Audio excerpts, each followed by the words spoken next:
Karibu nanone mu gikoni cyacu, ngenzi budahogora Vanessa Peace, muhaye ikaze niba uri mushyashya, ubwo ngubwo noneho we tuguhaye ikaze kurushaho.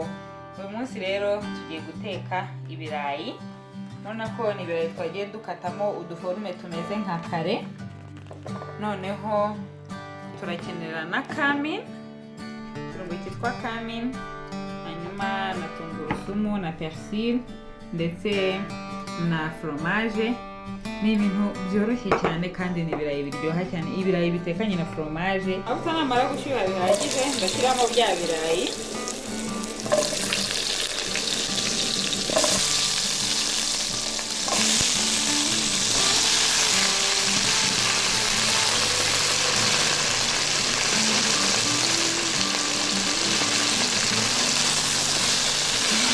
Ngabanya umuriro,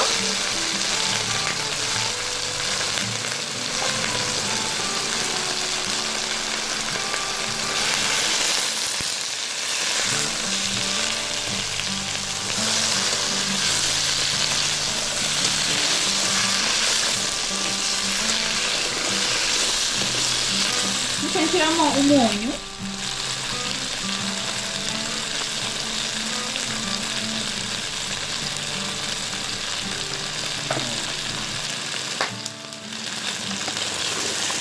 hanyuma nongere mbivane.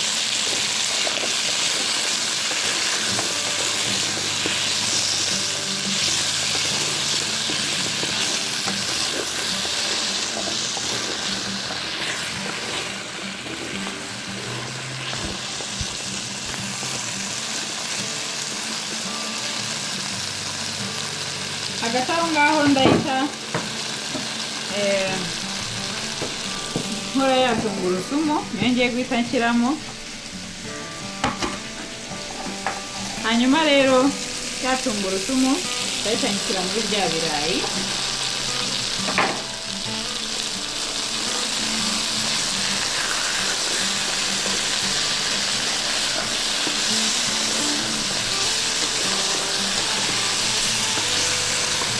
Nshyiremo na ya kamin, cya kirungo cya kamin, ariko ntabwo nshyiramo nyinshi, ndashyiramo gakeya gusa. Iki ni ikirungo gikunze kuryoha cyane cyane mu muceri, ariko no mu birayi iyo ubikoze uba wumva bihumura neza, biryoshye cyane.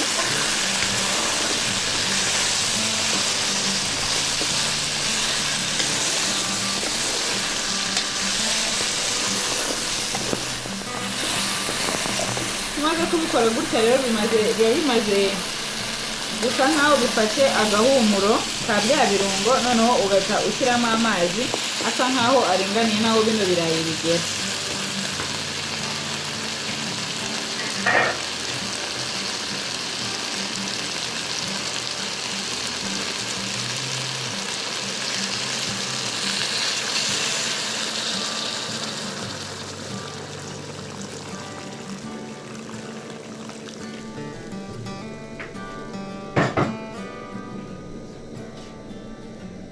Tugiye kurindira kugeza igihe ano mazi ari bube abaye nkagiye gukama, nibwo turi bwongere kugaruka kuri ibi biryo.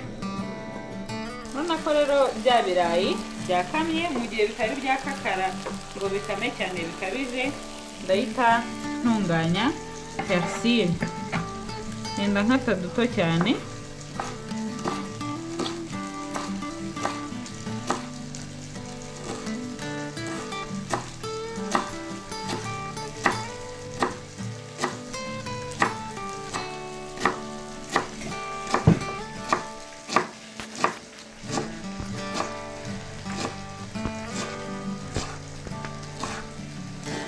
Namaze gukata za persil rero, ngiye guhita nshyiramo ya fromage, twongere kuri bya birayi.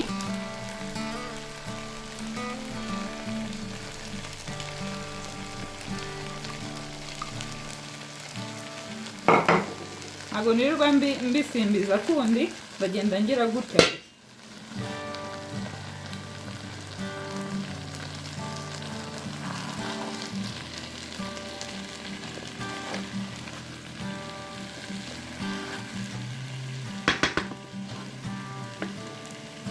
Abantu bakunda fromage rwose Abantu bakunda ibintu bijyanye na cheese, ibi birayi ndabibatuye.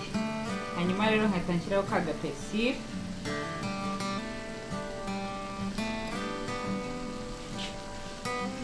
Ibirayi byacu bikaba birahiye, bikaba biraryoshye cyane. Nta kindi ukora, ugenda ubivanga gake gake.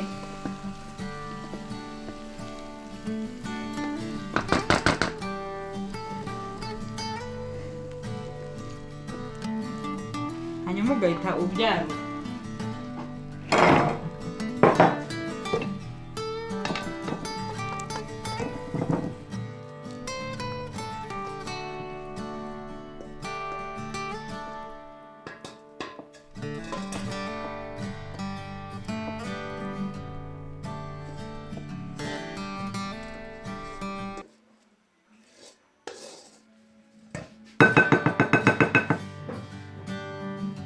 Nako bya birayi rero bimaze gutungana, bimaze gushya, biraryoshye, byuzuyemo fromage. Mbese ku muntu ukunda fromage rwose, ibi biryo ni ibya mbere, kandi yewe numva uko bimeze.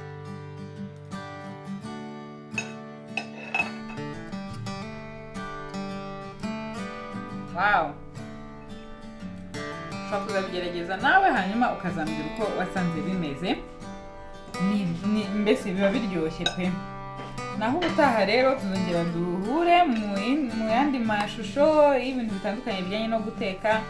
Hari n'utundi content ndimo ngenda nongeramo tw'ibintu bijyanye na makeup n'izindi tips zijyanye no kwiyitaho, wirira neza, wiberaho neza. Ubuzima nicyo bubereho nta kindi. Rero ndabashimiye cyane kuba mwakurikiye uburyo twakoze ibi birayi, ariko ngera ubirebe biraryoshye kweri. Hanyuma rero bye bye. Niba utarakanda subscribe waracikanwe, niba warakanzeho warakoze cyane. Naho ubutaha.